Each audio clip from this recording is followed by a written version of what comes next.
Thank you for coming to Buffing Up, Men and Body Image. Unfortunately, there won't be any actual hints or tips on workout regimes, how to make your, how to get abs in 3 days. Excuse me then. Sorry. But what we are going to do, hopefully, is discuss the change in the climate, this visual culture that we're living in which you could say that the male body has been redesigned, not just for extracting coal, making ships, putting the rubbish out, but as a thing to give and receive pleasure. Another way of saying that is that word objectified, which is quite a departure. It's not entirely new, but it seems to have reached fever pitch in the last few years. I wanted to read out a little quote from somebody called Chris Pratt. You might know him from his role as the pudgy guy in Parks and Recreations, who transformed himself into a guardian of the galaxy, or a Men's Health cover model, which became a big part of the publicity for that film, Guardians of the Galaxy. And he was very frank in this interview earlier this year when he was asked about his bodily transformation and the role that it played in his fame. He said, "It was a huge part of how my career has shifted based on the way I look, on the way that I've shaped my body to look," adding that he feels totally objectified now. But, he added, "I think it's okay. I don't feel appalled by it. I think it's appalling that for a long time only women have been objectified. But I think if we really want to advocate for equality, it's important to not objectify women less, but objectify men as often as we objectify women."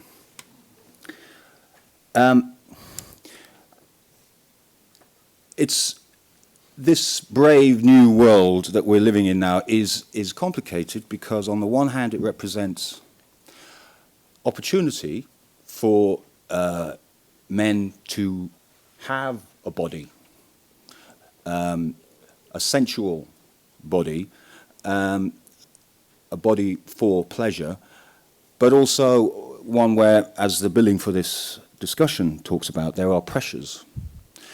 And we're very fortunate today to have three gentlemen who have quite a bit of experience in the field of body image.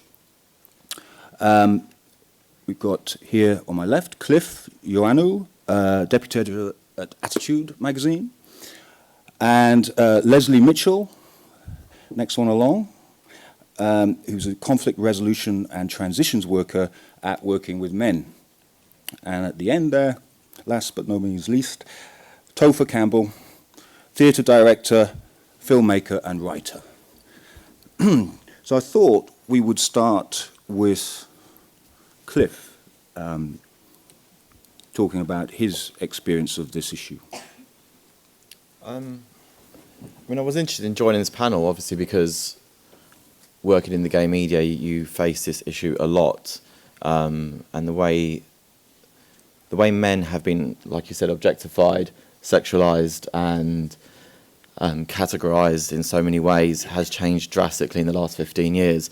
We've gone from one extreme, 10, 15 years ago when you didn't have the internet to contend with, to the other when you've got apps to contend with, and all of the pitfalls that come within that community. So I am talking from a gay perspective here, which, as time has moved on, has actually become just as relevant to straight men. The way that they've the way they see their bodies differently. Like, I think most people will agree that the way men see their bodies now is very different to how they were in the 90s. Then you had the advent of the metrosexual, who was more about grooming and, looking after themselves and dressing themselves well. And then that kind of evolved into this gym thing where, it's Facebook and Instagram and everything's flooded with pictures of guys with their tops off, and it's, you know, going to the gym is quite a testosterone-fueled experience. You almost feel like you want to put a dress on and it's just like, and chill out. But yeah, I mean, I'm coming from personal interest because I've done a lot of campaigning around same-sex and relationship education, which isn't adequate in this country, and it's absolutely horrendous compared to other countries. And I think that's really crucial as well to empowering young men to be confident in themselves, not to view things like porn as the idealized image of a man, because it also has ramifications on women as well, because they see these women who are extreme examples of women with huge knockers and like completely shaved bodies. And there's these immense pitfalls that people face, mostly because of like the proliferation of these images on the internet. But would you say, Cliff, that that in a sense, straight men have adopted some of the characteristics of the male relationship to the body? Yeah, I mean, there is a distinct pattern in the last 20 or 30 years where what happens in the gay community tends to filter its way through in the straight community one way or another. You know, like 10 years ago, you would never see straight people talking about going on apps to hook up and go on dates. It was just not the done thing. Like, especially my girl friends, like female friends who use Tinder and use it quite openly and talk about it openly, they would never have discussed that 5-10 years ago. But gay people were doing that long before. You know, issues about body image as well, going to the gym, this whole culture, it's really transformed itself. And kind of the gay community's kind of felt that for a while. You know, we've done that lots in history, you know, music and fashion and all sorts. You know, we tend to experience all the crap before everyone else, but... But would you say that the adoption of this body beautiful cult, if you call it that, by a lot of straight men plays a role in diminishing homophobia, or...? I don't think it's... Yeah, I've never thought about that, actually. It's interesting. But I do think it's a discovery of a man's sexualized being.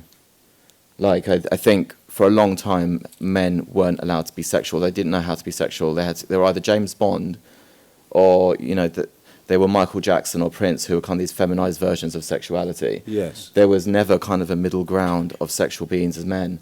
So they've kind of, for me, it looks like men are discovering this kind of sexualized voice, and it's becoming this buffed up kind of like six-pack environment of Men's Health magazine. And I don't know whether they're sexualizing themselves to be attractive to women and other guys, or whether they're doing it for themselves. And the more I think about it, the more I think men are actually doing it because they're sexualizing themselves to themselves more than they are to the opposite sex, etc. Because when you see them in the mirrors at the gym, and they're like flexing their muscles and everything. This guy took his top off in the gym yesterday. Like, he actually took it off and then was doing his weights with his top off. I was just staring at him thinking, that's just not hygienic. But, you know, I think it's becoming more and more about a sexualization to what they find themselves as a turn on, which is interesting. Yes, and it's perhaps a bit more difficult to be disgusted by the idea of male homosexuality or to be homophobic in that physical way if you are celebrating a love of the male body, perhaps. Yeah, but that only goes to a degree. But that's perhaps me being optimistic. So let's move on to Leslie. You can tell us a bit about your experiences of dealing with, working with young men. First of all, I'll just mention a bit about my experience. Of course. From a very young age, I kind of knew I wanted to be a dancer, and I was brought up in the East End. Back in those days, people associated dancers with being gay. I wasn't gay, but I was just into dancing, and I became a professional dancer. And lots of my friends' mothers would be, "Oh, he's gay, he's gay, he's gay, he's gay, he's gay," you know. But I was lucky. I had a youth worker that was gay and very flamboyant. And I think just having his hand on my shoulder, it just encouraged me to not worry about who I actually was. And I think that kind of relates to me going into the work that I do now, is that how can I be me in this current climate? And a lot of the young people that I work with, I mean, I could probably talk for an hour on that. But what I want to really focus on is going to school, actually from year 1 most people do this. Most fathers do it, actually, is tell your small male child to act a bit older than they are. You're going to be a big boy. So they're always looking up to be a big boy. So they go to year 1 and all they're doing is looking up at year 6 boys, year 5 boys, and aspiring to be the big boy. They see all the privileges that come with being a big boy. You lose your fear because everyone's generally smaller than you down the line. So they're aspiring to have that. When they get to year 6, they have a year's grace. And that's aside from having the SAT. So there's a lot of pressure. You get to year 6, and no one's really spoke to you about being in year 7. Because, again, you're going back to year 1. So with that becomes I want to be big. And I mean, I get it all the time. I want to be muscly. Big guys don't get bullied. They get all the girls. And they're very popular at school. So that's a thread that kind of is there from year 1 right up until year 11. So yeah, a lot of the young people I see, some of them suffer from being bullied. And so some of them are lying about missing meals and things like that while they're at school, pretending to teachers that they're doing something else, but what they're actually doing is trying to get slimmer by not having their school dinners. There's a lot of, I call it the biggie smalls, because everybody wants to be big, but then at some point they're going to be small, so there's a real bouncing around while they're at school. So that's kind of where I'm going to stop talking. So if you've got any questions, great. Otherwise, I could just keep going on and on. But it's a big thing, school, and it's not really talked about. I mean, this event is called Being a Man, and I was really hoping there'd be some kids in here, because it's like, well, we spend our time telling kids to man up, be a man. You can't show your emotions. This is not what men do. And then there are none in the audience. I'm like, it's a bit disappointing, to be honest. So, Leslie, do you find that that shorter boys are, because they're impatient to become bigger boys, Oh, absolutely. are more interested in I'm a short buffing boy. up? I was a short boy. To be honest, I have a room full of James Cagney's most of the time. Everybody's really small and very tough and, quite assertive in many ways. When I have group programs, people tend to hoard those guys together. But if I have one-to-one sessions, then I get the ones that might not be eating for certain different reasons. But yeah, I do get that.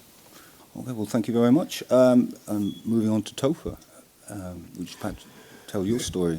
Yeah, Mark. There's lots of different ways in which this interests me. There's a personal level, and there's also a level in relation to myself as a black man, and in other ways as well. And I guess I can talk a little bit about my personal experience, and then some kind of, if you like, things that I'm interested in hearing about from others here.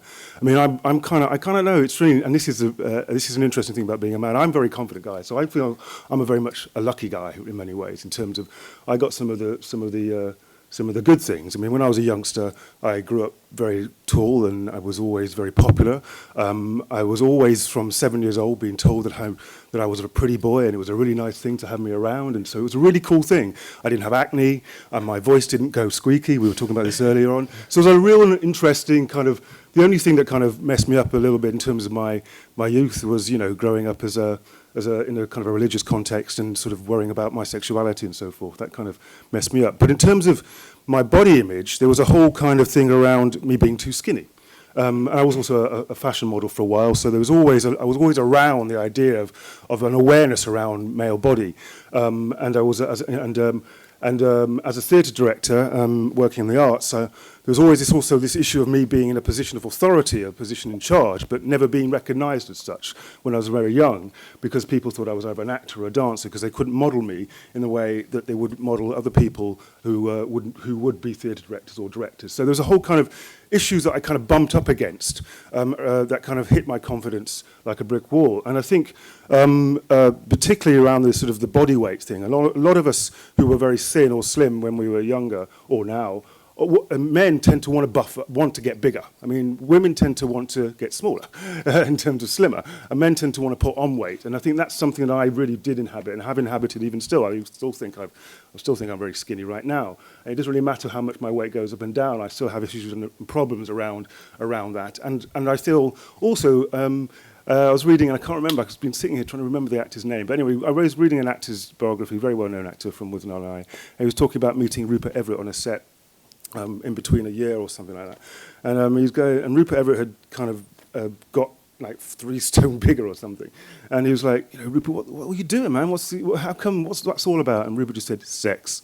And I think, we can't like deny the power of sex and sexual attraction, whether you're gay or straight. I was in the gym earlier on this year, and there was 3 younger guys, all looked great, 3 young straight guys, all looked great, and they were openly talking about where they were injecting.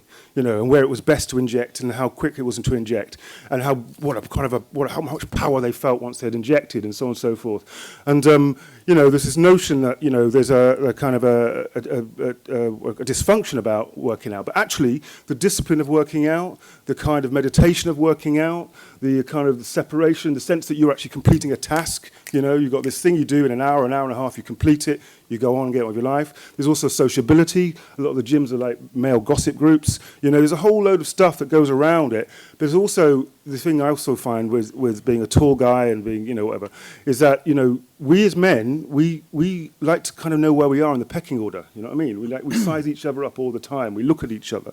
We sense power and we sense weakness, and we kind of work our way in relation to that, in relation to people around us. And it's something very instinctive. And I find I'm sort of become more conscious of it as my weight goes up and down. When I get bigger, I find there's a lot more kind of respect, especially if you go out and you go into the clubs, you take your top off, all that sort of stuff, which I don't do much of that anymore. But when I did, and I loved it, it was great, But there's also that objectification, I've been wolf whistled, my arse has been pinched, I've been pushed and shoved everywhere. So there's a whole kind of love-hate relationship you have. But also, I think there's a real sense in which people are young people, middle-aged people, whoever it is, we're all kind of very conscious of not wanting to be vulnerable. And I think that's something to do with this body armor of muscle and so on and so forth, or to allow ourselves to project an image of strength. And I think that's kind of some of what I'm bound up in, and I think it's very interesting. Yeah. Thanks very much, Topher. Can I ask a question, just to quickly? I know you've got to wrap up. Have you got your wrap-up time? Sorry. Yes, go ahead. It's a hands-up question, if you don't mind. In terms of women in here, is it an attractive thing that men are sort of becoming more... No. Okay. I just wanted to hear. That. That's why I was saying that before about it's very much, for me, it's sexualising themselves to themselves as opposed to other partners. That's interesting. I was just interested to hear. Thank you. I think I'm going to have to stop it there, sorry. I'll stop I think we've gone over time. But thank you very much for coming to our buffering up session.